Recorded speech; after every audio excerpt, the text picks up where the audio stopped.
Assalamualaikum warahmatullahi wabarakatuh. Salam sejahtera untuk kita sekalian. Subajo. Apa kabar anak-anak? Iya, mudah-mudahan baik-baik semua. Ya, anak-anak sekalian, sebelum kita lanjut belajar, marilah kita sama-sama berdoa menurut agama dan keyakinan masing-masing. Berdoa, mulai.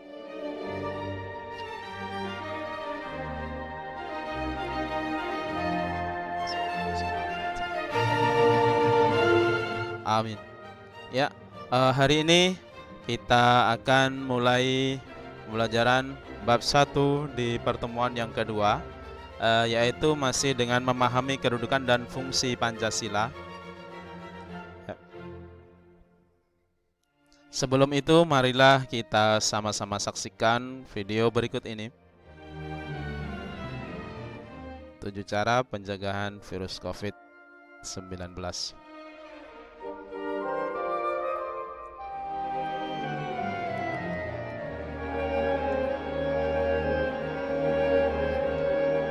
Sebelum melindungi orang lain, kita harus melindungi diri sendiri. Rajin cuci tangan, batuk atau bersin pada siku yang terlipat seperti ini. Menggunakan masker, ya, karena saat ini saya tidak dengan orang lain, maka saya buka. Hindari berada di tempat. Hindari kontak dekat dengan orang sakit. Bersihkan permukaan benda yang sering disentuh dengan disinfektan. Ya, terima kasih. Demikianlah tadi video tentang 7 cara pencegahan COVID-19. Baik, kita masuk pada kompetensi dasar yang akan kita capai setelah kita belajar pada hari ini. Kompetensi dasarnya apa? Yaitu menelaah Pancasila sebagai dasar negara dan pandangan hidup bangsa. Ya. Kemudian indikatornya apa? Setelah kita belajar ini, ya, setelah kita mampu menelaah, yaitu bisa mendeskripsikan kedudukan dan fungsi Pancasila sebagai dasar negara dan pandangan hidup bangsa. Kita bisa mendeskripsikan arti penting Pancasila sebagai dasar negara dan pandangan hidup bangsa, dan bisa mendeskripsikan nilai-nilai yang terkandung dalam Pancasila.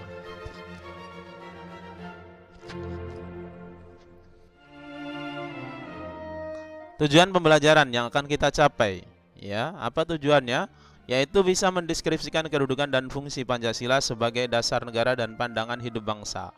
Bisa menyusun laporan tentang kedudukan dan fungsi Pancasila sebagai dasar negara dan pandangan hidup bangsa. Bisa mempresentasikan tentang kedudukan dan fungsi Pancasila sebagai dasar negara dan pandangan hidup bangsa. Nah, selanjutnya kita masuk pada bagian kedua, yaitu makna Pancasila sebagai dasar negara dan pandangan hidup bangsa. Pancasila sebagai dasar negara, maksudnya apa? Yaitu semua negara di dunia ini harus memiliki dasar atau fondasi negara. Fondasi itu merupakan ciri-ciri, acuan, tujuan yang akan dicapai oleh sebuah negara. Negara kita, ya, ibarat sebuah bangunan. Bangunan itu diawali, ya, ketika kita membangun rumah, itu diawali dengan fondasi. Fondasi negara kita yang akan dibangun adalah Pancasila.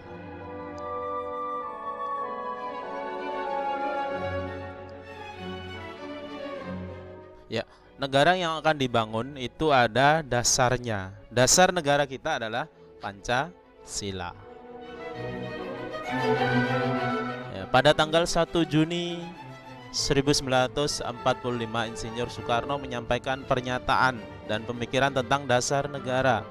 Dasar negara apa yang akan dijadikan sebagai dasar negara Indonesia merdeka? Inilah pidatonya Insinyur Soekarno pada masa itu.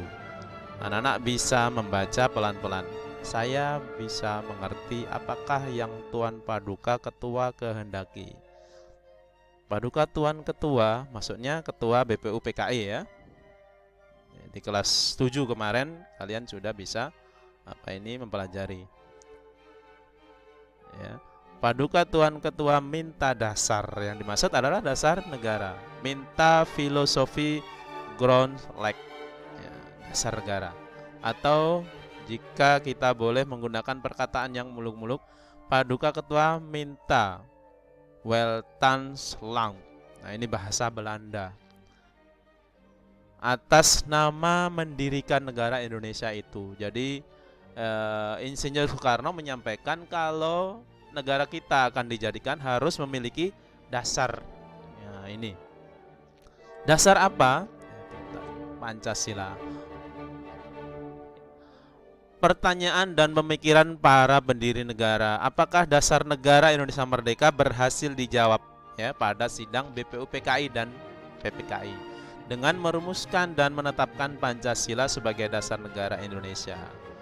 Sehingga kedudukan Pancasila sebagai dasar ini termaktub dalam pembukaan undang-undang, ya, tepatnya pada alinea keberapa anak-anak? Kalau yang tahu, ya, setiap upacara kita sering baca, yaitu termaktub dalam pembukaan undang-undang alinea ke-4, ya, pada kalimat maka disusunlah kemerdekaan kebangsaan Indonesia itu dalam suatu undang-undang dasar negara Indonesia yang terbentuk dalam suatu susunan negara Indonesia yang berkedaulatan rakyat dengan berdasar kepada. Nah, itu setelahnya adalah ya Pancasila. Ada dalam alinea 4. Rumusan Pancasila yang terdapat di situ secara yuridis dan konstitusional sah, berlaku, dan mengikat seluruh lembaga negara, lembaga masyarakat, dan setiap warga negara tanpa kecuali. Jadi apabila ada suatu lembaga atau lembaga negara, lembaga masyarakat, atau ada warga yang ingin merubah Pancasila menjadi apapun, merubah dasarnya, maka ini jelas-jelas bertentangan dengan Pancasila. Kita ingat beberapa waktu yang lalu, Indonesia akan diubah dasar negara menjadi negara komunis, menjadi negara Islam, atau apapun itu, intinya bertentangan dengan dasar negara, yaitu Pancasila. Jadi Pancasila secara hukum telah sah dan berlaku dan mengikat. Ya, ini tidak boleh diganggu gugat, tidak boleh diubah. Selain itu juga ditegaskan dalam Undang-Undang Nomor 12 Tahun 2011 tentang pembentukan peraturan perundang-undangan bahwa Pancasila merupakan sumber dari segala sumber hukum. Jadi hukum yang ada di Indonesia ini yang ada tidak boleh bertentangan dengan Pancasila. Ya, tidak boleh bertentangan dengan Pancasila. Jadi ketika negara kita mau membuat suatu aturan baru, undang-undang apa, undang-undang lalu lintas, undang-undang pajak, harus ada dasarnya, yaitu Pancasila. Harus tidak boleh bertentangan dengan ketuhanan yang Maha Esa, tidak boleh bertentangan dengan kemanusiaan yang adil dan beradab, tidak boleh bertentangan dengan persatuan Indonesia, tidak boleh bertentangan dengan kerakyatan yang dipimpin oleh hikmat kebijaksanaan dalam permusyawaratan perwakilan, tidak boleh bertentangan dengan keadilan sosial bagi seluruh rakyat Indonesia. Jadi hukum yang ada di Indonesia tidak boleh bertentangan dengan sila-sila dalam Pancasila. Nah, lebih lanjut dijelaskan Pancasila sebagai dasar negara menurut Noto Negoro seperti dikutip oleh Darji Darmo Diharjo SH dalam bukunya terbitan tahun 95 di halaman 8 dinyatakan bahwa di antara unsur-unsur pokok kaidah negara yang fundamental, asas kerohanian Pancasila mempunyai kedudukan istimewa dalam hidup bernegara dan hukum bangsa Indonesia. Norma hukum yang pokok disebut pokok kaidah fundamental dari negara itu. Dalam hukum mempunyai kaidah kedudukan yang tetap, kuat dan tidak berubah bagi negara yang dibentuk. Dengan kata lain, Ya, Pancasila adalah jalan hukum dan tidak dapat diubah. Selanjutnya kita mempunyai satu tugas. Yang pertama, kita tulis dulu nanti ya ini tugas ini, pengertian dasar negara. Dasar negara itu apa? Kemudian kedua, kedudukan Pancasila sebagai dasar negara. Kedudukan Pancasila di negara kita itu sebagai apa? Kemudian manfaatnya, manfaat dasar negara itu apa? Kemudian apa akibat apabila suatu negara tidak memiliki dasar negara? Apa akibatnya kalau sebuah negara tidak memiliki dasar negara? Ya, demikianlah tadi pertemuan kita. Mudah-mudahan kita dipertemukan kembali dengan dalam keadaan yang sehat. Ya, saya akhiri, kurang lebihnya mohon maaf. Nasrun minallah, fathun qarib. Assalamualaikum warahmatullahi wabarakatuh.